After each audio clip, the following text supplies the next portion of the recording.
Total fruit integration. That's the name of the Fruitopia flavor that I used to drink back in middle school. It took me minutes of scanning back and forth of a list of these hippie-ish corporate names to even identify a drink that I used to enjoy multiple times each week in 7th and 8th grade. Some vague impression of a fruit punch is about all I remember of this ghost of a product. Fruitopia, a product nobody asked for, only released to try and snuff out upstart competitors, and wrapped up in a package of psychedelic colors and new age platitudes. As one young woman remarked upon the release of Fruitopia, them pitching it as an out-of-body, out-of-mind experience seems kinda trite to me. Yet, despite the rather goofy marketing, Fruitopia was a line of beverages that managed to create enough fans to last nearly a decade before finally disappearing from the US market. What happened? By 1993, the so-called New Age drinks had claimed 10% of the market and were eating into the profits of traditional soft drinks. New Age is an umbrella term that includes things like teas, sparkling water, energy and sport drinks, and fruity beverages of the single-serving variety. Leading the pack were the increasingly popular Snapple and Clearly Canadian, whose products really had a hot streak in the first half of the decade. For Coca-Cola head Roberto Gosueta, this was a trend that could not be allowed to go unanswered. I want it all. I don't want them to even have these niche products. Gosueta wanted Coke in on the action by creating similar beverages to the newer competition. He didn't even care if these new product launches were massive hits with the public, just so long as Coca-Cola could take some market share, once describing the strategy as new products going in, making money, and then you take them out. Here was the man who had pulled the company out of its dreadful 1970s, helped spark its own hot run in the early 80s, and came out of the new Coke debacle with an even stronger position against its rival Pepsi. Yet, on the margins, the traditional soft drink business was getting eaten into by newer beverage segments. The plan was simple. Coca-Cola was going to quickly introduce new products with limited test marketing and then use the weight of the heavy advertising budget to try and score winners. Sergio Zyman was brought in to head up the effort. At a rapid pace, the company introduced two new products. OK Soda, a drab and bumbling attempt to appeal to the younger generation, was one that disappeared almost as quickly as it was developed. The second was Fruitopia, a new age beverage using the other new age movement for its marketing and product names. Names like Lemonade Love and Hope or Grape Beyond. Fruitopia was a direct challenge to Snapple, which had become a smash hit during the early 1990s. Fruitopia even originally came packaged in a very similar wide-mouth glass bottle, which Snapple was known for, though that changed during the back half of its existence. But unlike OK Soda, Fruitopia got a 9-year run before being pulled from the market in 2003. In fact, its sales peak didn't come until 1999, a full 5 years after it was introduced. What happened? Why did Fruitopia ultimately fail and disappear from the market, even after it seemingly caught a foothold, while something like OK Soda flopped completely?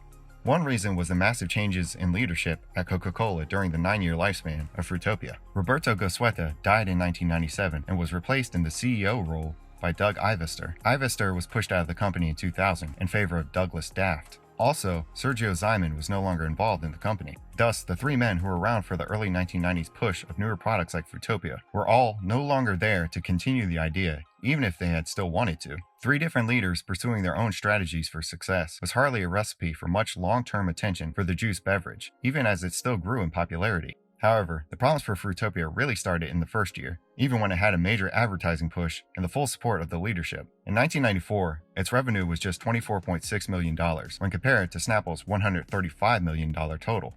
While it sounds like the newer competitor to Snapple made a dent in its lead, consider that the revenue total was less than Coca-Cola had set aside for marketing. Mark Pendergrass in his book For God, Country, and Coca-Cola suggests that Fruitopia stumbled out of the gate because it didn't offer any tea flavors initially, which were the best-selling beverages in the Snapple lineup.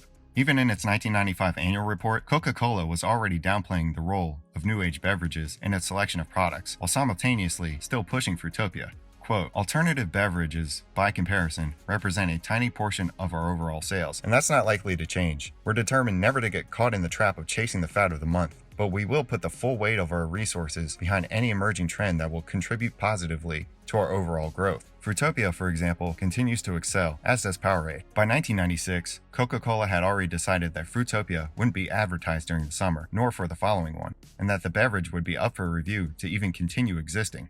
In fact, the last time I could even find a mention of Fruitopia in Coca-Cola's annual report was in 1999. That was in passing. This is following a 1998 annual report recording a 105% sales increase and a comment boasting, quote, we also introduced the newest taste for Fruitopia, Kiwi Berry Ruckus, a combination of kiwi, raspberry, pear, and apple flavors on the heels of a spectacular volume growth last year. That's the most love that Fruitopia was ever shown. It's also interesting to note the lack of consciousness-expanding wordplay in the flavor title at this stage of its history. Instead, you just get a ruckus of fruits. Another reason for the ultimate failure of Fruitopia was that the threat of its main competitors had passed. Remember, it was launched as a response to Snapple, which after dominating the first half of the decade had already begun its slide in the back half of the 90s. The brand was sold to Quaker Oats in 1994 for the price tag of $1.7 billion. In 1997, Quaker turned around and sold Snapple for just $300 million. Just to put in perspective how quickly the brand disintegrated. I think that by 1995, it was already clear to Coca-Cola that Snapple was past its peak for the decade, and it unfortunately came just a year after it had released its response with Fruitopia. Hence, the part in the annual report about alternative beverages not ever really becoming too big a percentage of its sales. Also why Fruitopia was talked about being discontinued by 1996. But Fruitopia kept surprising to the upside with triple-digit sales growth after its slow start. So, you might as well see how far it could actually go. How far Fruitopia could go was found out in 1999, as it reached its apex in popularity. Sales decelerated until it was finally discontinued in 2003. I suppose that it was given a final run to see if it could become a real standalone bestseller for Coca-Cola. That was to never be. And brings me to the final reason for the failure of Fruitopia, the fact that Coke already owned a successful juice brand.